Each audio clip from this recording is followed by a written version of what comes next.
Seorang pria bernama Richard Sutanto, warga Surabaya tega menjebloskan dua teman bisnisnya ke penjara, yakni Irwan Tanaya dan Beni Suwanda, dua teman bisnisnya di PT Hobi Abadi Internasional.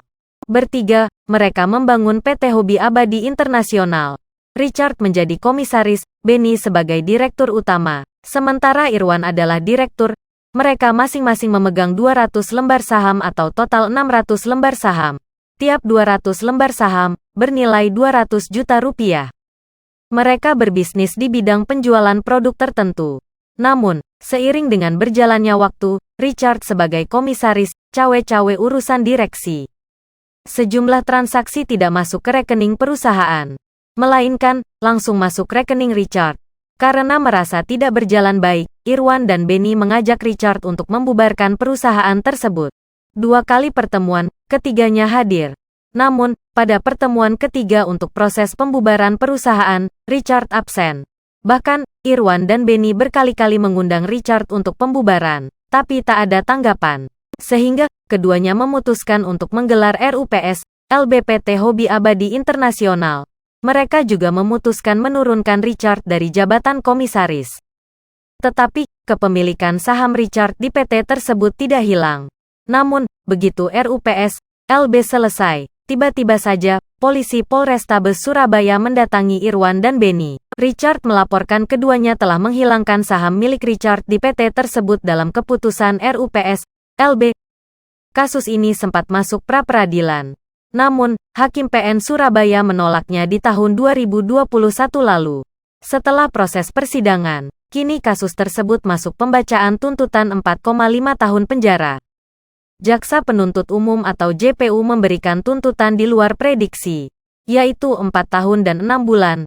Tuntutan itu diberikan kepada 2 direksi PT Hobi Abadi Internasional atau PT HAI, yakni terdakwa Irwan dan Beni Suwanda. JPU pengganti yakni IGD Willy Pramana yang membacakan tuntutan itu di hadapan Ketua Majelis Hakim Martin Ginting.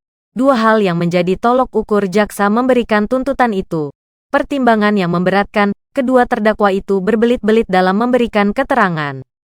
Lalu, perbuatan terdakwa itu berpotensi menghilangkan gaji pelapor Richard Sutanto sebesar 58 juta rupiah. Richard juga mengaku kehilangan 2 merek dari pihak ketiga. Terakhir, perbuatan para terdakwa itu meresahkan masyarakat. Sementara pertimbangan yang meringankan adalah kedua terdakwa belum pernah dihukum dan mereka merupakan tulang punggung keluarga. Mereka, terdakwa, terjerat pasal 266 ayat 1 Jongto, pasal 55 ayat 1 ke 1 KUHP.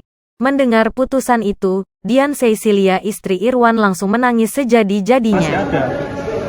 Kemudian yang ketiga, saksi ahli perdata Acas dari jaksa sudah diambil keterangannya bahwa pelaksanaan sudah sesuai dengan SOP. Yang ketiga. Kemudian yang terakhir, keempat, dari saksi ahli pidana Acas, itu Profesor Sunarno menyatakan bahwa sudah menekankan harus ada keterangan dari saksi notaris supaya ini keadaannya bisa terang-terangan terhadap pasal tersebut. Jadi dipaksa. Dari awal pihak pelapor dalam hal ini itu sudah tidak tahu isi dakwaannya apa. Bahkan pihak pelapor dari awal mengatakan dia tidak tahu isinya itu. Kedua, dia hanya bisa mengatakan rugi, tapi tidak ada audit.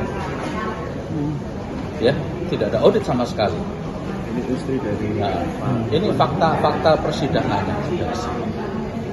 Jadi saya merasa ini adalah persidangan yang terlalu dipaksakan.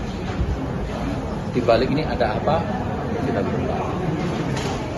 Mengenai kerugian sebesar berapa? Tidak tahu. Kemudian minta perdamaian, tapi perdamaian pihak pelapor meminta suatu angka. Apa itu suatu perdamaian? Ya kan? Kita kan bisa berpikir nawar. Oleh karena itu kita berpikir, oke, kami akan melaporkan akan hal ini menjadi keadilan. Sekarang masyarakat kecil yang tidak mengerti apa-apa, ya, disolimi seperti begini. Jadi saya pikir oknum jaksa ini memang harus kami laporkan. Karena dari awal sudah tahu kok itu. Terkait saksi-saksi yang mencabut BAP dan merasa